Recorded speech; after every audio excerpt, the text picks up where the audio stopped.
കഥ പറയുവാന്നേ. 2007 രഞ്ജിനി എന്ന് പറയുന്ന ഒരു പെണ്ണുങ്ങളുണ്ടായിരുന്നു. ആ പെണ്ണുങ്ങളൊരു പട്ടിയെ വാങ്ങിച്ചു. അവളുടെ പേര് ഞങ്ങൾ മീനു എന്നിട്ടു. അവൾ 2025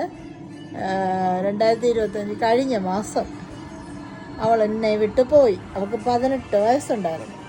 അപ്പോൾ അവളുടെ ആ വിഷമത്തിൽ ഞാൻ ഭയങ്കര ഇങ്ങനെ വിഷമിച്ചിരിക്കുമ്പോൾ എൻ്റെ ഭർത്താവ് എന്ത് ചെയ്തു, ജോലിക്ക് പോകുന്ന സമയത്ത് ഇങ്ങനെ റോഡിൽ അവിടെ ഒരു കടയുടെ മുന്നിൽ ഇങ്ങനെ ഒരു പട്ടിക്കുട്ടി ഇങ്ങനെ ആൾക്കാരുടെ പുറകെ ഇങ്ങനെ ഓടുമായിരുന്നു. ഇത് കേക്ക് ആൾക്കാരുടെ കുരിപ്പേ ആൾക്കാരുടെ പുറകെ ഇങ്ങനെ ഓടിപ്പോയപ്പോൾ അത് കണ്ട് എൻ്റെ ഭർത്താവ് വണ്ടി നിർത്തിയപ്പോഴത്തേക്ക് ഒരു ചേട്ടൻ, നീ ഇത് കേക്ക് ഉറങ്ങല്ല, ഒരു ചേട്ടൻ എടുത്ത് എൻ്റെ ഭർത്താവിൻ്റെ കയ്യിൽ സഞ്ചിക്കകത്തിട്ട് കൊടുത്ത് ഇന്നേ വരെ ഈ അഹങ്കാരിക്ക് മീൻ വേണം. മീനില്ലാതെ ചോറിറങ്ങത്തില്ല. അമ്മ ഡെയിലി മത്തി, 300 രൂപയുടെ മത്തി, അയല ഇതെല്ലാം വാങ്ങിച്ച് കൊച്ചിന് ഫുഡ് കൊടുക്കുക. അമ്മയ്ക്കിപ്പോൾ എത്ര പട്ടികളായി? നിന്നോട് ഞാൻ നേരത്തെ പറഞ്ഞില്ലായിരുന്നു, 8 പട്ടികൾ. 8 പട്ടികളിൽ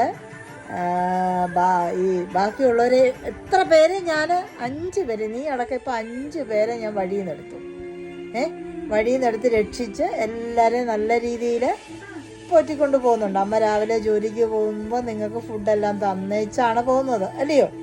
ആണോ?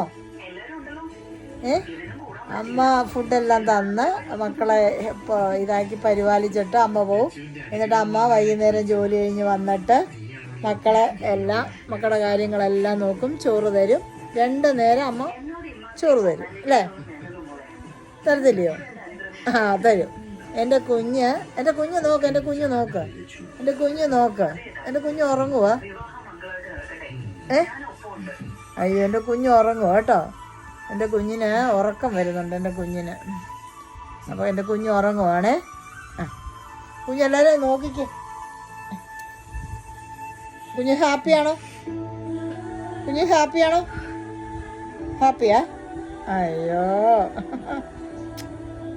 അമ്മ കളയത്തില്ല വഴിയിൽ കേട്ടോ കുഞ്ഞിനെ. അമ്മ കളയത്തില്ലേ?